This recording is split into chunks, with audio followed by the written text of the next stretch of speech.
Good evening and welcome to MindFlex. My name is Menachem Learfield and I'm joining you from Denver, Colorado.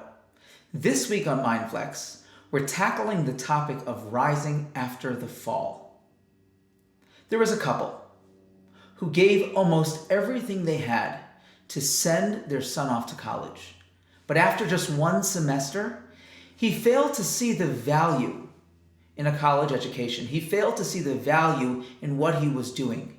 He couldn't justify his parents spending their entire life savings for him to be there, and so he decided to drop out. And instead of going to classes, he decided to pursue his passion, to pursue the things he was really interested in. And he and a friend started a small company in his parents' garage. After just 10 years of working harder than he ever thought possible, day in and day out, barely eating or sleeping, giving everything he had to this passion project, he grew this tiny company of he and his friend, of just 2 employees, into a company worth over $2 billion with over 4,000 employees. And then, in the middle of the night, just like that, everything he built, everything he created was taken out from under him. He was fired from his own company. He wasn't just fired. He was publicly humiliated on the world stage. Every magazine, newspaper in the world covered the story of how he had been fired from his own company. What a failure he was. What would you do? Imagine, you're 30 years old. You have more money than you can possibly spend in your entire lifetime. Where do you go from there? What do you do? How do you pick yourself up? I know if it was me, I'd probably buy an island somewhere and spend the rest of my life just hiding.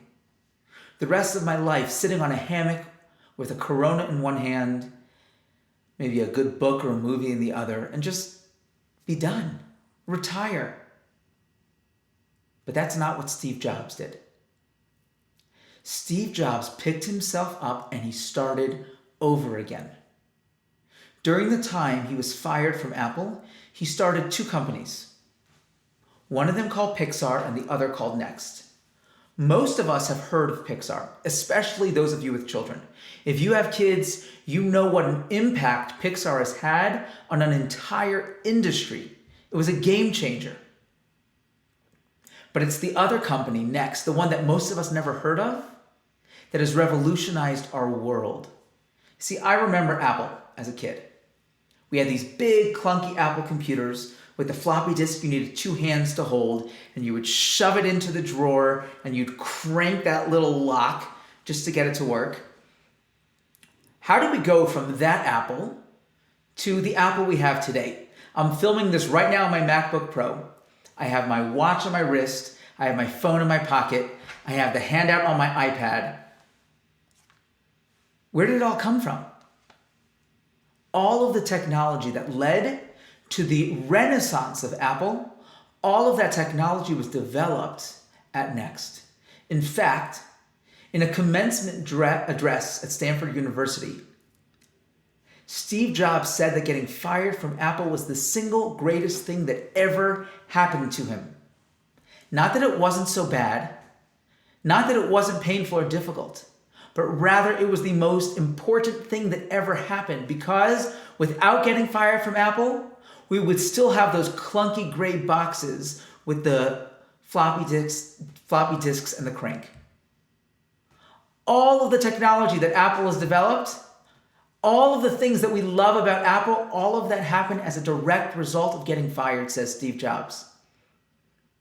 Oftentimes, it's those moments of greatest challenge, those moments where we're beaten down and we have to suffer the most difficult and extreme circumstances. Often, it's exactly those moments that make us who we are. It's those defining moments that make us into the people that we can become. Let's take a look now at source number 1. This comes from the book of Micha. And the prophet writes, "Do not rejoice over me, my enemy. Ki nafalti kamti. Because I fell, I will arise. Because I sit in darkness, God is a light unto me. Notice it doesn't say, despite I fall and I get up. It says, Ki nafalti kamti. Because I fall, I get up. We find the exact same idea in source number 2. The book of Proverbs writes, because the righteous one falls 7 times, he will arise. Again, we find that word ki, not despite the fact that the righteous falls. Ki sheva yipol tzadik v'kam, because he falls, he gets up. Ki nefalti kamti, because I fall, I arise. It's not despite, it's because of. Often it's those moments of greatest challenge, those moments of greatest difficulty that make us who we are. The darkness is the source of the light. The Hebrew word mashbir can either mean a crisis or it can mean the birthing stool. Someone who didn't know any better, who saw a woman in childbirth, would be convinced that the woman was dying. How could it be anything else? You see this woman, and if you had no idea what childbirth looked like, you had no idea what was happening, you would be convinced that she was being killed. And yet, it's the mashbir. It's the birthing stool. It's that which gives life. We had 2 children born in Israel and 2 children born here in America. And the contrast between the 2 experiences is like night and day. I'll never forget when we had our first kid here in America. So our Atara was born here in Denver, and my wife gave birth in a midwifery practice. As Jim Gaffigan says, we use a midwife because we believe in witchcraft. No. We went to this midwifery practice at the University of Colorado, fantastic practice, and Sarah Drexler, if you're watching this, she was our midwife. They did a phenomenal job, and we are so, so grateful. But one of the things that was so shocking to me was how quiet the whole experience was. From the time we went in for labor and delivery till the time our Atara was born and we brought her home, I did not see another male. I was the only man in the entire, literally beginning until the end. All of the doctors and nurses and midwives were all women. I didn't see another patient, another father, another visitor, literally nobody. When we were being wheeled out, I asked the nurse, just on average, how many babies are delivered every night here? And she said, in a general, in a typical 24-hour period, they have about 2 or 3 babies. Guess how many babies are born in Shaarei Tzedek, the hospital in Jerusalem where my first 2 kids were born? They deliver on average 61 babies a day. 61, like 30 times that of an American hospital. So as you can imagine, the experience was quite different. In Shaarei Tzedek, you're lucky to get a small little closet of a delivery room. In Denver, we had what looked like the presidential suite at the Hilton. So in Jerusalem, in Shaarei Tzedek, they have these doors in every delivery room that open up into what I call the hallway of hell. This is a hallway for the fathers to kind of escape and take a little breather. But the sounds that echo in that hallway are terrifying. You have dozens of women, Jews and Arabs, who are delivering babies at the same time, and all the sounds from all those delivery rooms just echo and bellow down this hallway. If you can imagine, it sounds like a torture chamber. To this day, I can close my eyes and hear those screams, those howls. If you didn't know any better, you would think those women were being murdered, and yet they're giving life. That's the mashbir. That is the nature of the crisis. Often, that crisis is the moment of birth. It's the moment where life begins. It's all a matter of perspective. I can see it as the crisis, or I can see it as the birthing stool.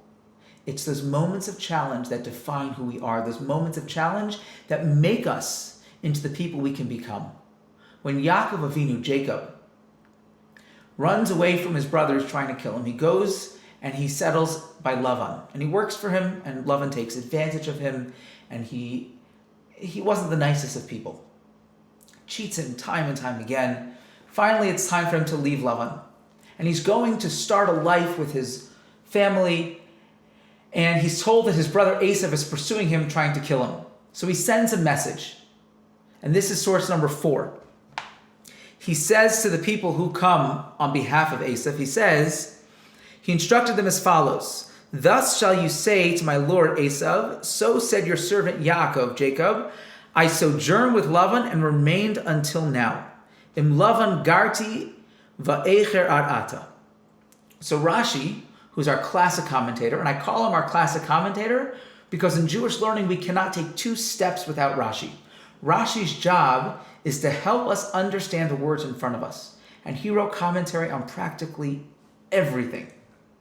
So Rashi says, he gives us another explanation of what this means. Take a look, source number 5. Another explanation is the word garti, the Hebrew word garti, has the numeric value of 613, as if to say, I lived with Lavan and I kept the 613 commandments. Yaakov sends the message to Esav: don't try messing with me. Im Lavan garti, I spent this time with Lavan, and despite being with Lavan, I've kept all the mitzvot. But Rav Hutner explains once again, it's not despite being with Lavan. It's as a result of Lavan.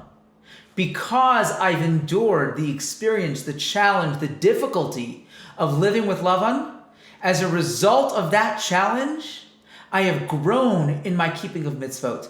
I have grown in my spiritual level, and if you try to mess with me, it's not going to go well. It's not despite, it's as a result of. A Jew is greatest when he is challenged. That is what makes us who we are. The Jewish approach is always, as we see in source 3, Rava, and some say Rav Chizda, said if a person sees that suffering has befallen him, he should examine his actions. It doesn't say that that's why it's happening. We don't know why it's happening. I'm not a prophet. I can't possibly know the ways of God. I can't possibly know why this thing is happening to me. But the Jewish approach is always Yifa'ash Fesh B'Ma'asav. Look into your actions. Try to figure out what it is that I can do to grow from the experience. I can't always choose the outcome of my actions, but I can always choose how I respond in any given situation. And my response is game-changing. My response can transform something from a crisis into the birthing stool, into the mashbir. It's all a matter of that perspective. Never let a good crisis go to waste. Figure out how you can learn, how you can grow from the experience. We see this once again from none other than Yaakov, Jacob. Let's take a look at source number 6 from Genesis 32:27. Yaakov said, and he's speaking to the angel of Esav, to Esau, he says, I will not release you until you bless me. Just some background into the story. Yaakov is going with his family. They're fleeing Lavan and then Esav. And he leaves some pachim katanim, these small jugs, behind. So he has his family wait for him as he goes on the other side of the river to collect these belongings that he left. As an aside, we learn from this how precious everything is to righteous people, because they recognize that everything we have, every item we own, every object that we acquire has been given to us specifically in order for us to fulfill our unique mission in this world. So even something as insignificant as these small jugs, for Yaakov, who was somewhat of a wealthy person, he still goes back to get them. So he goes and he gets the jugs, and while he's there, he gets attacked or ambushed by the Sar Shal Esav, the angel of Esav.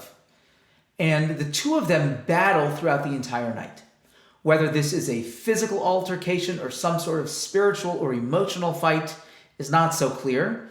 But we're told that Yaakov wrestles with the angel. That, by the way, is where our name Yisrael comes from. The idea that he fought with the angel and that he succeeded. Again, an aside. So the two of them are fighting, and they fight all night long. Finally, the sun comes up, And it's time for the angel of Esav to go back up. And he says to Yaakov, let me go. It's time. I need to leave. Yaakov says, no, I will not let you leave until you bless me. What Yaakov is teaching us is we can never let a challenge leave us until it blesses us. We can never leave an experience until we've learned from it, until it has blessed us, until it becomes the defining moment in our lives. It doesn't mean that's why it happened, but we can transform that into one of the reasons why it happened. We can choose to learn and grow from the experience. We never know why certain things happen. But we have faith that despite the darkness we see right now, that one day, ki nafalti kamti, one day that darkness will be the source of light. It will define my life and make me into the person I know I can become. There was a rabbi and his wife who received their very first position out of rabbinic school in an old community in Brooklyn. And this once vibrant community had kind of fallen apart. The shul itself, the actual physical building, was in complete disrepair. The community had mostly moved out. And they hired this young, energetic rabbi and his wife in the hopes that they can breathe new life into this community. And they were eager and excited to get working. So first things first, they had to renovate the shul building. So they come in and they begin renovations. They begin painting and cleaning up the mess and doing everything they can to make it as open and inviting and appealing of a space as possible. And their goal was to get everything done in time for a grand opening on Purim night. People would come, they'd hear the Megillah, they'd see this beautiful new renovated shul, and they get more involved in the community. They decide to stay. They decide to give it a chance. So they begin these renovations and they finish ahead of schedule, 2 weeks before Purim.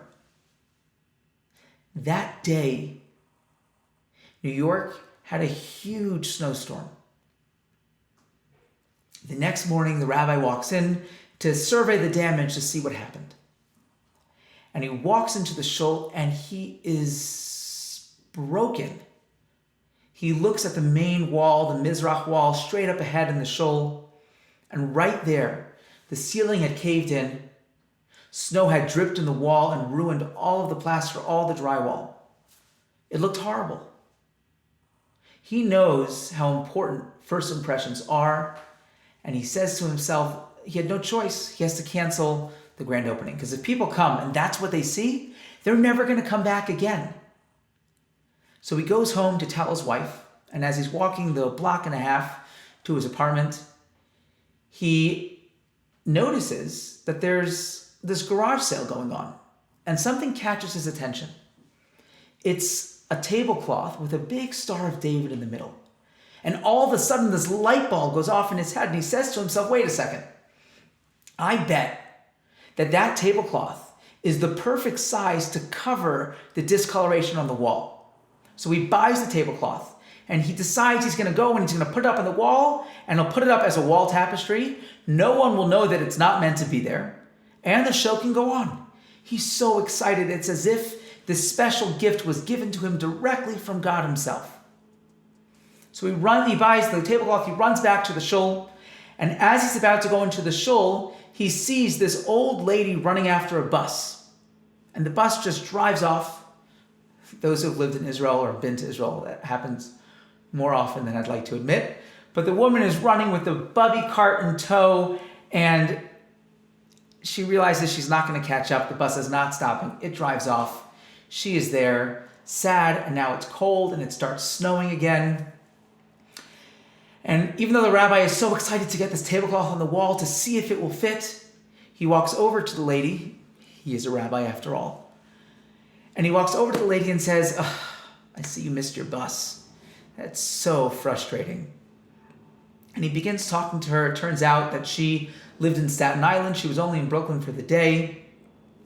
He knew the next bus was not for another 45 minutes. So he says to the lady, again, it had already started snowing again. He says to her, why don't you come sit down inside? It's nice and warm inside. It's freezing out here. The next bus isn't coming for another 45 minutes. So just come inside, I'll get you a nice warm drink, and you can wait here, and then you'll get the bus. So she agrees, and he helps her with her bubby cart. They go inside the shul. He gets her set up in one of the back pews. He makes her a nice warm tea, and then he gets to work trying to hang up this tablecloth. So he gets out his hammer and nails, he begins putting it up on the wall, and it's perfect. It fits the space beautifully. He is so excited. He can't wait to go tell his wife about all the things that just happened. And as he's walking away, stepping back to admire his work, he sees the old lady, but now she's not sitting in that back pew anymore. Now she's standing in the middle of the aisle, and she is white as a ghost. He runs over and he says, "Is everything okay?" She says, "Rabbi, where did you get that tablecloth?" He begins telling her the whole story of the snowstorm and the ceiling and the wall and the discoloration and the garage sale and he bought. She says, "Rabbi, look in the corner. Do you see the initials ECB crocheted into the right corner of that tablecloth?" He hadn't noticed it before, but he walks over and lo and behold, they're there.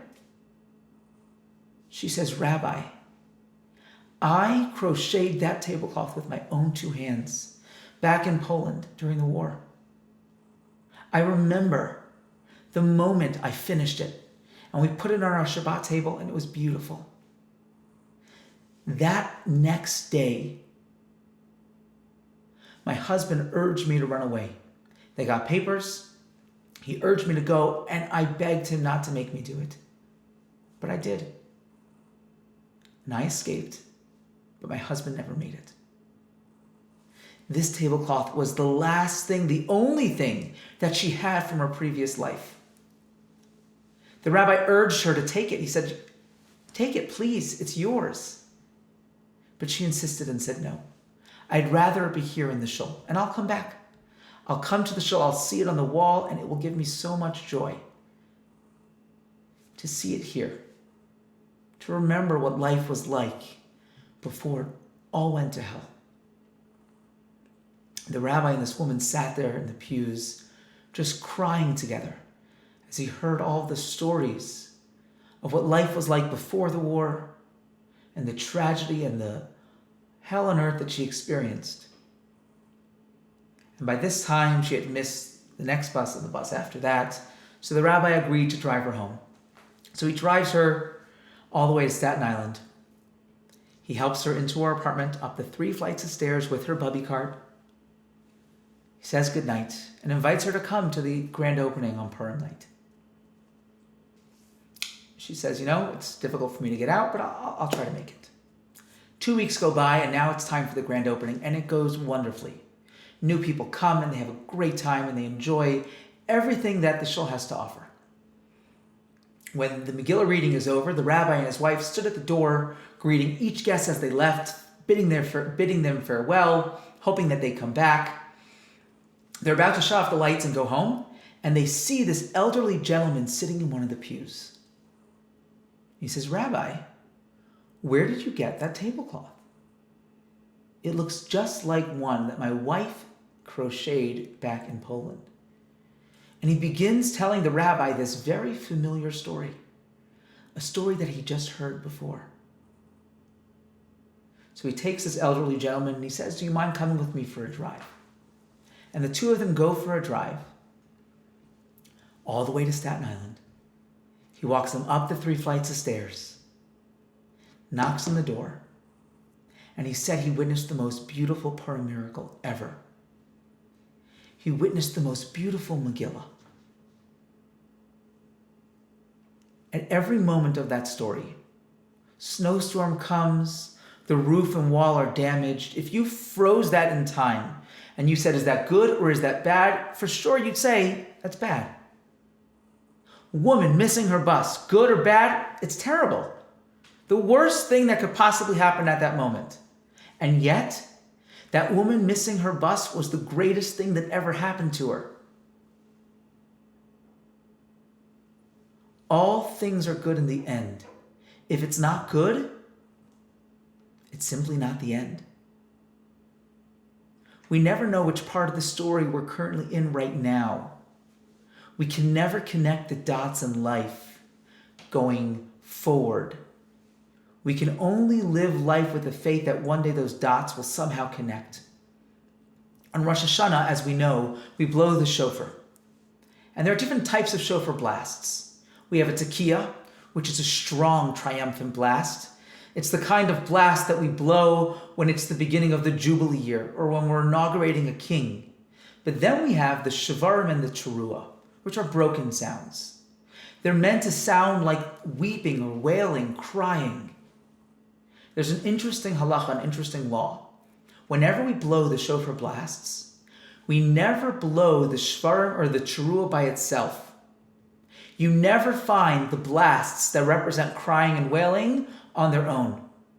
They always come preceded and followed by a tekiah. They always come in the middle of a tekiah sandwich. Tekiah, then shvarim, then tekiah. The lesson is clear. The lesson is that even if I'm in a moment of a teruah, I'm in a moment of crying, a moment of despair, I need to understand that there's always a tekiah around the corner. They say that the darkest moment is always the moment right before the dawn. It's exactly at that moment, the moment of despair and challenge and crisis, that leads me to the next, that leads me to the dawn of the tekiah, of the strong, triumphant blast. It's always good in the end. If it's not good, it's not the end. We have another interesting halacha, an interesting law. We never end a parsha, a Torah portion, on perennials, on something negative, which seems silly. Come on. These stories happened a long time ago. We're grown-ups. We can handle a bad ending. Why can't we end where it's supposed to end? But the answer is, if it's a negative note, if it's something negative, it's something bad, it's not the end. It can't possibly be the proper end of the parsha. It can't be the end of this episode, because the end of the episode is always good. If it's not good right now, it's not the end. The problem is that we can't always see through to the other side. When we're going through a moment of difficulty, we're going through a challenge, we're going through a crisis, we can't see past it or beyond it. I can't see the label when I'm inside the jar. The Hebrew word tsar means pain. You're probably familiar with the Jewish yenta who has all of her tsaras. That's just plural of the word tsar. Tsar means pain, a difficult challenge. That word is intimately connected to the word tsar, which means narrow. Anytime we find two Hebrew words that mean the same thing or share a root, it means that there's a common denominator. There's a common theme that both of these words, both of these concepts have. So what's the connection between tsar, pain, and tsar, narrow? Anytime a person is in a situation of pain, anytime a person is going through an ordeal, a challenge, bigger than the pain itself, whether it's physical, emotional, spiritual pain, any type of pain bigger than the actual pain, is the fact that they are in a tsar, in a narrow place. They can't see past it. When we are in a place of narrowness, when we go through life with those blinders on, I can't see anything but my pain. I can't just lift myself out. I need to widen that space. And only once I widen that space can I move past it. We just finished the period of time known as Bein HaMetzarim, 3 weeks where we are between the straits, where we're constricted, where we're placed in this narrow space and we can't see past it. We can't see the big picture. In life, we can never connect the dots going forward. We just don't know where they're going to connect. We can only connect them going backwards. But we live life with the faith that one day those dots will connect. I remember when I was still living in Israel, I was so fortunate to be able to learn and teach at the Aish World Center. Talk about real estate. This is a piece of property that is directly opposite the Western Wall. So every day, from the place that I sat in the study hall or the classroom where I would teach, I would see the Western Wall right outside the window. But there was something fascinating. Constantly, whenever I'd come into yeshiva in the morning, I would bike through the old city and I would see tourists from all over the world and residents that were all so different, so unique. Towards the end of my tenure at Aish, right before we moved to Colorado, there was a woman who was working on a painting, and this was the largest canvas I'd ever seen in my life. Every morning, she'd come with a few people coming to help her, and they would set up this massive, massive canvas. And every evening, they would take it all apart, and they'd have to re-stretch it and reset it up every single day. But it was so interesting watching her paint.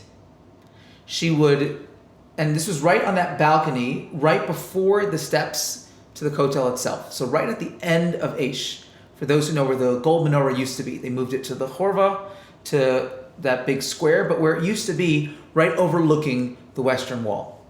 So she would set up this huge canvas, and she would be right in front of it painting. But every 10 or 15 minutes or so, she would walk all the way up the stairs. She would look, and then come back down and paint. And then 10 minutes would go by, she'd walk up the steps, look, and keep on painting. You see, she couldn't possibly see what she was painting standing at the canvas. At the canvas, all she could see is blurred colors. It's only when she took all those steps up, where she took those steps back, that she was able to see the full picture. And when she was able to see the full picture, she knew what she was looking at. The problem is that we go through most of our life with our nose against the canvas. We don't see the big picture. We don't even see what we're looking at. All we see are those blurred colors. And we say, you call this a painting? You call that the Western Wall? All I see is browns and grays and whites. We can only see the picture when I take that step back. The difficulty is that at many moments in life, there aren't enough steps. I can't stand far enough back to see the perspective. As Jews, we believe in reincarnation. That means my soul has been here many times before this one. How could I possibly think that I understand the ways of God? That I know what my soul needs right now, this particular moment of this iteration of its existence? How? To think that I understand the ways of God is at best silly and at worst arrogant. I can't possibly see the big picture because I can't zoom out far enough. But I live life with the faith that those dots will connect, that there is a bigger picture, that all things are good in the end, and if it's not good, it's not the end. I'm just not at the end of the story yet. Sometimes I am given the gift of perspective. Sometimes, even if it's difficult now, I can step back far enough to say, you know what? I see now, like Steve Jobs said, that this is the best thing that ever happened to me, even though it was difficult, even though it was challenging. As children, and every person who's watching this is someone's child, there are things that our parents did to us and did for us that we didn't understand at the time, but we know now they did for our best interest. I remember when my oldest son, Ozzy, was 1.5. He had several bouts of pneumonia. So we had to take him in to get some chest x-rays. Now, when you take a child for chest x-rays, it's a difficult process. So for an adult, they just stand up, they take the x-ray, and you're done. But with a child who can't stand up, you have to lay them down on this table, and if they move, even a drop, you have to do the whole thing over again. So they instruct the parent, in this case it was me, to pin down my child on this metal table, and then they do the x-ray. And I remember looking down at my son as he's looking up at me, and he can't talk yet, but he is shouting with his eyes. He's in this room and it's scary looking, and there's lights, and he's sitting on this cold metal table and it's uncomfortable and he's scared. And he looks up at me and he begins shouting with his eyes and he says, "Daddy, how could you let them do this to me? I thought you loved me. I thought you were my father who was supposed to protect me and take care of me." There's no way I could have explained to him in that moment that I was doing this not to hurt him or harm him, that I was doing this specifically because I loved him. He couldn't possibly understand that. But I hope at one point in his life, when he's old enough, he'll understand. We don't always get that perspective, but when we do, we have to take it. We have to be able to look back at our lives, to see moments of challenge, moments of crisis, where at the time I was stuck in the jar and I couldn't see the label. At the time, I looked at it and I would have said, this is terrible, this is bad. But now that I have time on my side, now that I have perspective, I can say I know that that was for the best. And the more I do that, the more I'll have the faith that when it's dark, where I don't see how this is good, I'll trust that there is a plan. I'll trust that there's a bigger picture even if I can't see it. The Rambam, Maimonides, compares it to being lost in the dark night. I'm trying to find my way home and I can't see anything because it's pitch black. But then all of a sudden there's a crash of lightning. And in that moment, I see everything with clarity. I see exactly how to get home. I have to go straight here, make a left there, make a right there. But now it's pitch black again. I have to reconstruct that image in my mind. And that's what I do. And I go and I try my best to reconstruct that image and to find my way home. And then another flash of lightning. And I see it again, and now I can correct course a little bit. We don't get that many flashes in our lives. But when we get them, we need to take advantage of them. There's a difference between understanding that this is truly good and saying this is for the good. Let's take a look now at the next page, source number 7. This comes from Brachos 60b. A man should always accustom himself to say whatever the All-Merciful does, he does for the best. As when Rabbi Akiva was journeying by the way, he came to a certain town and asked for hospitality, but he was refused. So he shows up at the inn, and there's a no vacancy sign. What's he going to do? Nowhere for him to stay. So he exclaimed, Kol man da'amad Rahman al-Latav, anything God does, he does for the best. He went and spent the night in the field, having with him a rooster, a donkey, and a lamp. A gust of wind came and extinguished the lamp. A cat came and ate the rooster, and a lion came and devoured the donkey. So I don't know about you, but if that was me at that moment, I'd be like, ooh, that's not so good. What does Rabbi Akiva say? He exclaimed, whatever the All-Merciful does is for the best. That same night, a band of robbers came and captured the town. He thereupon said to them, didn't I say everything Hashem does is for the best? Let's take a look now at the next source.